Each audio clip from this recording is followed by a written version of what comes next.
Pakilagay na lang ng alam mo na. saging or something. Wait lang. Wala lang. Wala akong alam. Sarap ng juice. Na-memorize ko rin to. I am gonna go to therapy. So this is a toxic trait of mine. Uy, ang pangit. Ay, sorry. Kung saan lang natin ma-express, no? Yung sagot natin. Angry emoji. Welcome to another episode of Couch Confession With Queenie and Roselle. the show where we spill secrets, unpack messy stories, and dive into the confessions people are too scared to say out loud. I'm your host, Queenie, and this is Roselle. If you have any stories that you want to share, any shout-outs, any messages, just send it to couchconfessionswithqueenie@gmail.com. Episode 4. Oh my God! Parang kailan lang. Episode natin na to ay pinamagatang. Oh, mother! Post number 1. Ko, nanay kong buntis. Nalaman ko lang kanina na buntis ulit yung nanay ko and sabi niya magiging ate ako ulit. And my reaction was, bala ka dyan. Sabay walk out. Hindi na rin ako nang hinayang na sana mas naging in control ako sa pag-react kasi gusto ko rin malaman niya na ang dapat sa kanya hindi na nagpapakadami. Malaki na rin yung bump. Parang malapit na yung due. So, I guess matagal na siyang buntis, yet nakikita ko siya minsan na nakikipag-inuman. Napaka-irresponsible talaga. Hindi na nga siya nagpapakaina sa akin, tapos mag-aanak pa siya. Tapos, yung 2 half-siblings ko pa sa kanya na-delay sa pag-aaral dahil nakulong siya because of drugs. Ko talaga yung mga mag-aanak kahit wala naman talagang kapasidad. Nakakaputang lang kasi ako ginagawa lahat, like as in lahat, para lang sa safe sex. At that age, impossible na hindi niya alam ang condom at pills o kahit man lang presyo nun sa pharmacy. Around 50 or less than 50 lang ang trust pills and may affordable condom naman. Tapos siya, tamang popping out babies lang and as a 4-piece, putang ina.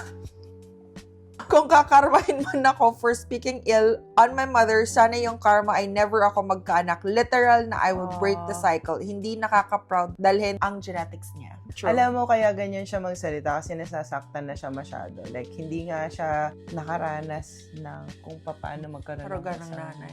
A mother, kahit hindi sobrang asikaso and all, yung nandyan lang present sa mga pangangailangan mo. Na-feel ko yung anger niya. Oo. Na parang, ano ba? Ano ba to? I feel like I'm gonna get a lot of flack for saying this, but I understand the value of 4-piece. I understand that people need it, but at the same time, people are using it for not its intent. I know people who are part of 4-piece, but they're not using it for their children, who are supposed to be the benefactors of 4-piece. There was something that I read yesterday. When we try to give something to people as a government, we also need to think of loopholes. So there is a cobra story wherein yung isang town, madami silang cobra. Dahil marami silang cobra, they incentivize people catching the cobra and then bring it to them. Pag nakahuli ka ng cobra, idadala mo siya sa like barangay hall or something and then you will get like 100 pesos as a reward. Nawalan na lahat ng cobra. Yung population ng cobra parang na-extinct siya in a way. And then people started breeding cobra. Para may mahuli, para meron silang makuha.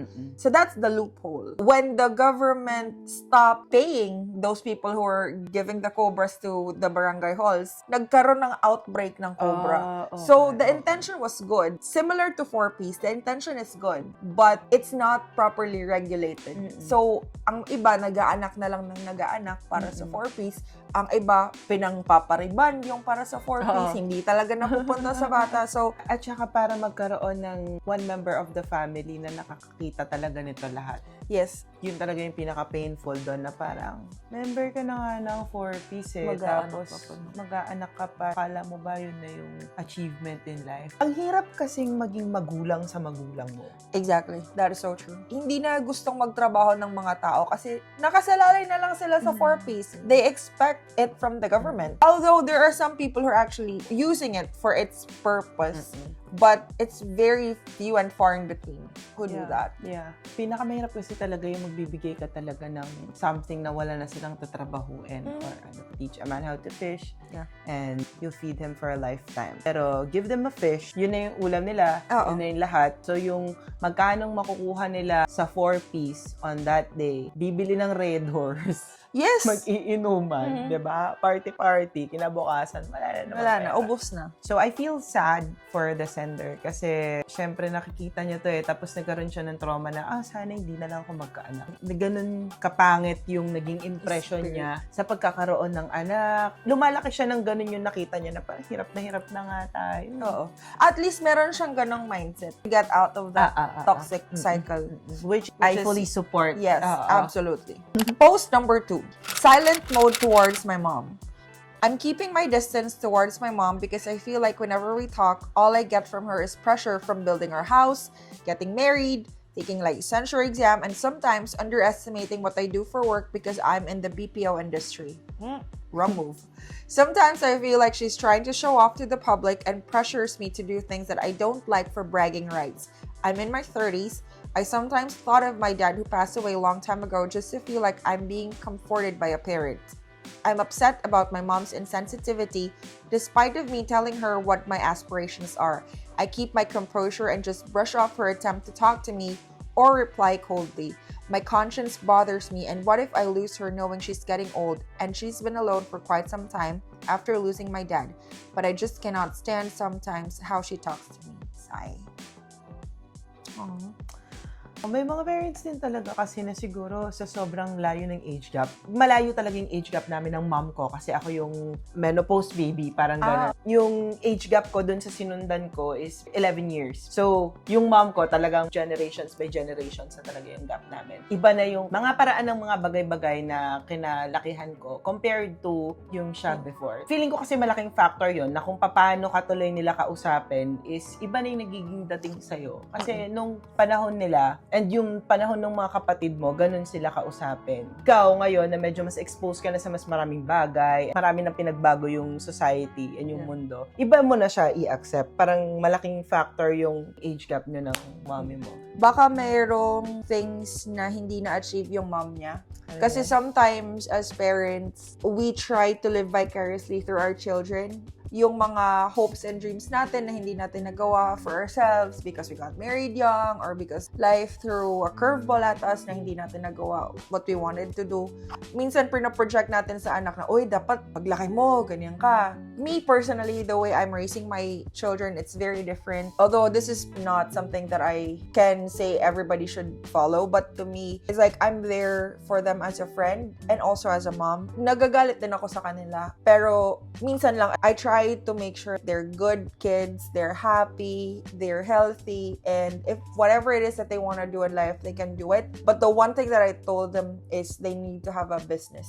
They can have their career, they can have their passion, but they need to have a business. But I'm never gonna pressure them to be like, oh, you should be a doctor, oh, you should be a lawyer, or you should be an engineer, or you should be something. No, because maybe that's not what they want. They become doctors, if they become lawyers, I'm gonna be very proud. But if they become social workers, that's okay. Alam mo yung pag waitress ka lang, nilulook down ka ng mga kapamilya mo, that's still a very, very respectful job. Regardless of what society thinks. Hindi ka nagnanakaw, wala kang sinasaktang tao. Yung mga may titulo nga dyan, ang lakas magnakaw, oh. Oh. Diba? Ang dami pang graduatean. Masters pa yung this and that. Pero, lakas magnakaw. Hello? Post number 3. Bago pa uminit na naman to. Post number 3. Matagal ko nang kinikim-kim. Hi, I'm a female 33. Ginanong. Gusto ko lang ikwento ito at siguro maglabas na rin ng sama ng loob. Ako ay lumaki sa lolo at lola ko dahil 6 months old pa lang daw ako ay iniwan na ako ni mama sa kanila. Lumawas siya ng Maynila at nagkaroon ng pamilya. Habang ako lumalaban sa buhay na walang magulang. Hahaha. Sa probinsya ako nag-elementary at high school. Dito na ako nag-college sa Manila. Mga tito at tita ko ang nagpapaaral sa akin. Naalala ko mula elementary hanggang high school, never nagbigay mama ko kahit pang baon man lang. Kahit nga Pasko, birthday ko, wala yan siyang binibigay sa akin or kahit kumustahin or batiin man lang ako. Pero simula nung nagtrabaho na ako, every akinsi at katapusan, laging nangungumusta. At kasunod nun, anak, pahingi pera. Ilang taon din yon bago ko na-realize na hindi tama na mangungumusta lang pag may kailangan. Kaya ni-restrict ko na sila sa messenger hanggang sa tumigil kakahingi. Minsan nangihingi pang allowance ng bunso kong kapatid. Pag gusto ko magbigay, binibigyan ko naman. Ang weird pala sa pakiramdam pag makarinig ka ng mahal kita anak, iba rin sa pakiramdam ang tawagin ko siyang mama. Masanay kasi ako sa nanay, lola ko, pero di ako galit sa kanya ha. Ayoko lang ng may communication kami. Feeling ko na-build yan kasi talaga over time. Mula pagkabata, ito na yung mga pakiramdam na naiipon niya towards the mom. Tapos, biglang may shift nung nag-generate na siya ng income. I want to know sana kung eldest ba siya. Doon sa part na hinihingan siya ng nanay niya ng pang-tuition para sa bunso ng kapatid. Parang i-compare mo yung sarili mo doon sa mga kapatid mo kasi yung ikaw pinamigay tapos yung mga kapatid mo pinili. Oo. Tapos, kailangan mong tumulong Kailangan because mong your tumulong. family. Yeah. Ayun yung Masakit. Oo, tapos True. parang ginagamit kasi, I'm so sorry, pero talagang feeling ko, ang dami na rin naging evolution ng pagtingin ko sa family. Hindi lang dahil magka-apelido tayo. Kasi kahit naman hindi mo kadugo, kahit hindi mo ka mag-anak, if you feel a connection, magkakaroon ng isang fruitful na relationship. Okay na relationship, 'di ba? Stable, pero hindi yung walang hate. At saka minsan, mas maganda pa yung hindi mo kadugo. Para sa akin na yung pamilya ngayon is wala na rin talaga sa... Wala sa dugo. Kung sino. Like, you create your own family. This is based off of my experience with my family. Kasi I have cut off my connection with my dad because of who he is as a person. But growing up, he was the closest parent to me. I looked up to him. I was very close to him. And then, he just did some things I'm not okay with. So, I distanced myself from him. There was a time where nakasalubong ko siya and I didn't even recognize him. So this is a toxic trait of mine. I just want to share. I am gonna go to therapy. My heart is very soft and it's very malleable and it's like a sponge. So if you do good to me, I will multiply it. But if ako tinarantado mo, once, okay pa, ma-forgive ko. Hindi ko alam ano yung limit ko. But I just wake up one day na parang may snap and then I'm like, I have no emotions. Yung nakikita ko yung tao pero hindi ko na siya nare-recognize kasi nawala na siya sa periphery ko. And mas masakit yan kasi like dad mo. I'm like that with my exes too, with my friends. Pag ginut off ko na yung tao, kahit nandyan siya, hindi ko siya napapansin na parang, oh, andyan ka pala. No. Pero ako, hindi ko yun sinasadya na Yeah. hindi namamansin. Kasi- As in, hindi na lang siya nag-i-exist. Feeling ko trauma to siya. Parang nabla-block off siya sa mind ko na, ay, siya pala yun. Nare-realize ko na lang pag dumaan na ako. Dumaan na or na parang, lumipas. huh, Nakita pala kami. oh, ni nakita ano. pala kami.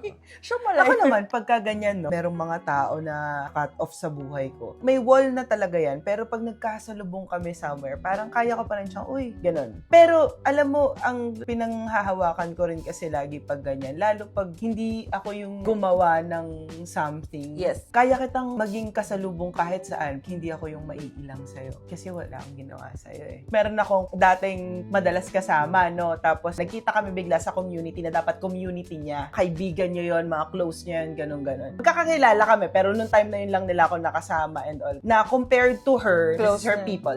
Parang ganun. Kita kami unexpectedly doon. Tapos, parang, uy, tapos maya-maya, siya yung umalis. Diba? Ano magagawa ako doon? Andun lang naman ako na parang nakikipagkulitan lang din ako sa mga tao. Pwede naman katampakisamahan doon. Ang ending is, hindi siya nakatagal ng 5 minutes, 10 minutes doon sa table. Umalis siya. Ako naman, I try to make sure na wala akong ginagawang mali sa tao. Although, meron din naman ako nagawa ng mali during my younger years. But the people I've cut off recently, 100% wala akong ginawang masama sa kanila. So, I'm okay without them existing in my life. I'm all for the better. Bakit tayo nag-break bago yung next post? Kasi kailangan naming huminga. Hindi namin kinaya.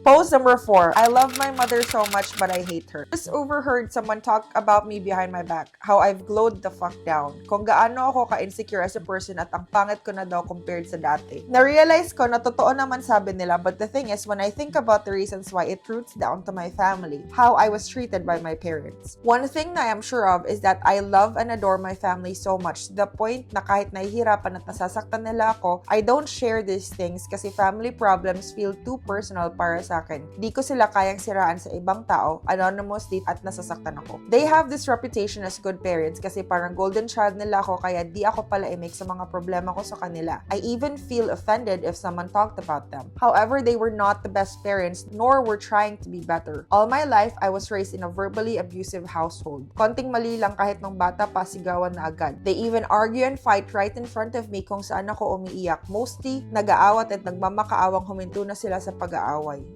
Nagiging physical rin sila sa harap ko. Parehas violente at strong personality din. May mga times na makikipaghiwalay na sila pero ayaw ko at iyak ako ng iyak kasi ayokong maghiwalay sila bilang bata pa ako noon. Pinapapili rin ako kung kanino sasama at naiiyak na lang ako. Pareho rin palang cheaters. Jesus.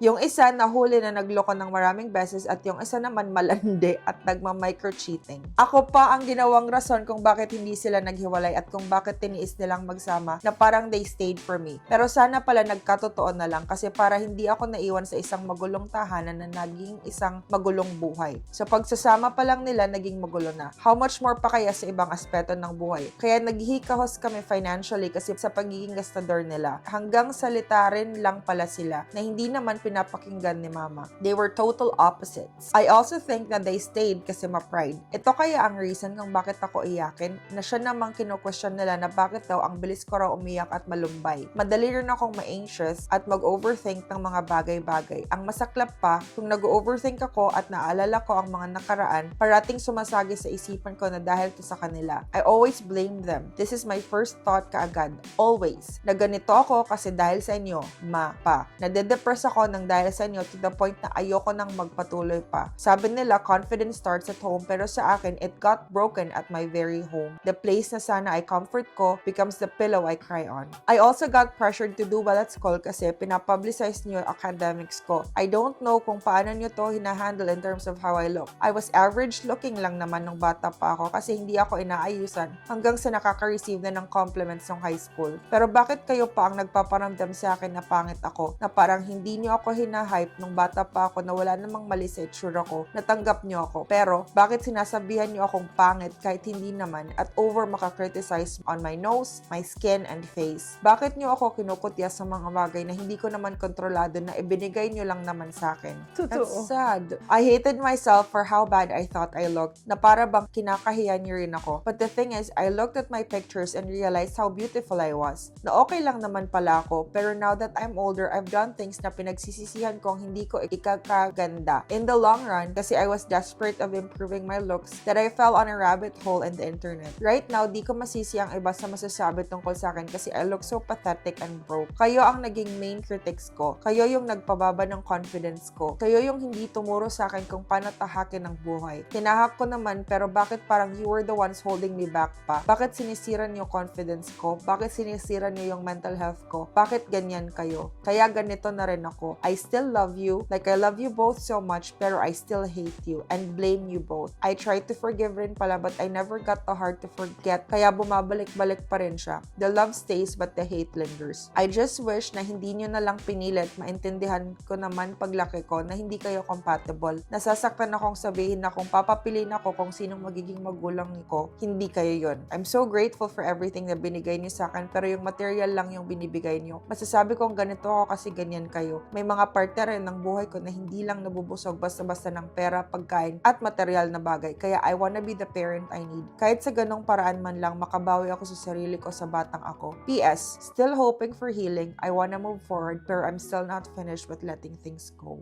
Naaawa ako nung sobra sa kanya kasi sobrang hurt siya eh. Yeah. Ang hirap nga naman talagang lumaki sa isang household na hindi pinapractice na i-compliment ang isa't isa. Yeah. Kasi totoo yan eh, your confidence starts at home. Malaking factor yan. Kung anong sinasabi sa'yo ng mga taong kasama mo sa bahay. Hindi naman para i-sugarcoat kung hindi pantay makeup mo, yung lipstick mo, ganun. Parang realistic, pero at the same time, always on the side of kung meron mang mali, kung meron mang off sa itsura niya, you would offer resolution. Yeah. Kung paano niya ma-improve. You offer help and support. With Mas love. Ganun. Yeah. Kasi kung i-criticize mo lang, tapos wala namang anything na parang ayusin natin, nonsense din eh. Parang ininsulto mo lang yung tao. Correct. Diba? Mm-mm. At saka kasi mula pa nung pagkabata niya, yun na yun nakikita niya lagi nag-aaway. Sila palang magulo na, paano na lang siya? Iba yung dating if yung parents natin is supportive. Feel sorry for the op. My heart breaks for her. Everything that's going on in our lives as individual. Yung school natin, merong mga bullies. Pero knowing that you have a loving family, at least meron kang masasandalan regardless of what other people say. Pero yung sa kanya, yung parents pa niya yung nagsasabi na pangit siya. It's very heartbreaking. Totoo. She's breaking but she's still very strong. Saan ka nga ba talaga huhugot ng tiwala sa sarili mo kung sinasaksak sa utak mo palagi na hindi ka okay? Oo. Yeah. Parents Kasi mo pa. ano yan parang yung looks is mababaw na factor. Pero yung marami ka pang mga bagay within you na gusto mo sanang gawin, pero dahil nilagyan ka nila ng boundary, ang dami mo nang maiisip na, ay baka hindi ko pwedeng gawin to kasi sabi naman nila ganito. Kaya alam mo, ang sakit-sakit talaga kapag kinakloud ng ibang tao yung mga ideas mo or yung personality mo. Sobrang cruel kasi ng mundo pag ikaw na lang Correct. Yung mga anak natin kapag nasa stage na sila ng nagsa-start na sila mag-isip ng mga gusto nilang gawin in life, magpe-playback sa kanila yung mga sinabi mo sa kanila while growing up. Yun yung mga unang thoughts na paghuhugutan nila ng either lakas ng loob or discouragement. Yes, true. I think that's also the way they were raised. Because sometimes, yung parents natin also had a hard life. They're also trying to figure out how to raise us. Maybe they came from a toxic dynamic then growing up. My childhood was good, but my parents are very strict. And right now, I'm not strict with my children at all. They have sleepovers here at the house. We go wherever they want to go. But at the same time, napapagalitan ko din sila because you have to be able to mold them too. But I do feel bad pag napapagalitan ko sila. Like, for example, may malaglag dyan, magagalit ako. Tapos, I would feel bad after. I would try to comfort after. Pero at least, ma-feel nila na, okay, you did something wrong. You were scolded because you did something wrong. But, I still love you. Kumbaga, hindi yun yung sukatan ng love ko for you. Oo. Nagkamali ka, papagalitan kita, syempre, kasi parent ako There will be a punishment, possible na hindi ka pwedeng lumabas with your friends, na you're grounded. But after that, I'll make you realize na you did something wrong, I still love you, I have to be able to parent you. Hindi naman pwedeng lagi lang tayong barkada-barkada. And at the end of the day, meron siyang matututunan sa'yo kasi yun naman yung role natin as parents. As parents, yes. Kumbaga, kasi kung tropa lang tayo, di ba? Oo. Walang mag-guide sa'yo. So, paano yun? Ako, very old school kasi yung mom and dad. Naalala ko yung isang funny na ginagawa ng papa ko noon, nag-start mag-build ng confidence ko. Alam mo yung mga classic na yung papa mo nag-iinom, kasama yung mga nagbibidyo kasi sila. Tapos, anak, teka dito, kanta ka nga dito, no? Papakantahin niya ako, sabihin niya na, ang galing kumanta niya. Ako naman, syempre, sabi ng papa ko, magaling ako diba? Kanta naman ako sa harap ng mga lasing na mga kumpara ng papa ko. Tapos pag natapos yung, anak ko yan. Yeah. Diba, ang simple. Pero ang laki ng impact. Oo. Na-build yung confidence mo kasi your family hyped you up. Totoo. Your parents hyped you up. I never had that. I'm always an achiever nung elementary days ko. Pero I never had that. And I'm not saying this para ma-blast yung parents ko. They were trying to raise me the best way that they know how. Me being the eldest. Usually kasi yung eldest yung mga projects error So, the way they were raising me was very different than the way they were raising my siblings, especially yung youngest na namin. Pero I never really had that kind of relationship with my parents growing up na parang I could go to them when I have a problem. Usually, I would go to my grandparents when I have problems. I was very close to my grandparents than to my parents. Kasi sila yung takbuhan ko for everything. Sila yung protector ko. Ano talaga, lola, lolo, girl. I wanted my kids to experience them, have them around. It just so happened na 2 to 3 years, sunod-sunod silang namatay. Yung first na namatay, si Papa Quintin. Traumatic yung death niya kasi it was a motorcycle accident. And then, less than a year, si Mama Lolo naman yung sumunod. Last year, si Mama naman yung sumunod. So, isa na lang yung grandparent ko na buhay, which is yung dad ng mom ko. Last week, yung big earthquake, I found out na namatay yung lola ko. Yung lola ko na yun, I always go there nung summer sa bahay niya. And wala akong na-feel na emotion. It's actually making me panic right now. Kasi sunod-sunod yung death. Parang wala na na akong na-feel na anything. Yung first silang tatlo na sunod-sunod, I took that very hard. Pero the more often nangyayari yung death in the family, the lesser na yung nagiging reaction ko. Kasi parang nasanay ako na ganon. I guess hindi lang yan sa death, no? Kumbaga siguro kapag yung mga experiences mo sunod-sunod, very similar. It makes you, hindi ko alam kung numb or strong. I think both. Also, when it comes to not just death, but also with betrayals. Before, I took betrayal very hard. Pero nung lagi na siyang nangyayari sa akin, okay, another person out of my life. Kung very close, I still feel it. I'm also learning the art of letting go. The art of letting go, exactly. Nothing in this world belongs to you. Even our kids. Kaya lagi kong sinasabi na siguro you have to live the moment kasi hindi mo alam kung bukas yun pa yun eh. You have to acknowledge what you feel kasi there's a reason kung ba't mo nararamdaman yan ngayon.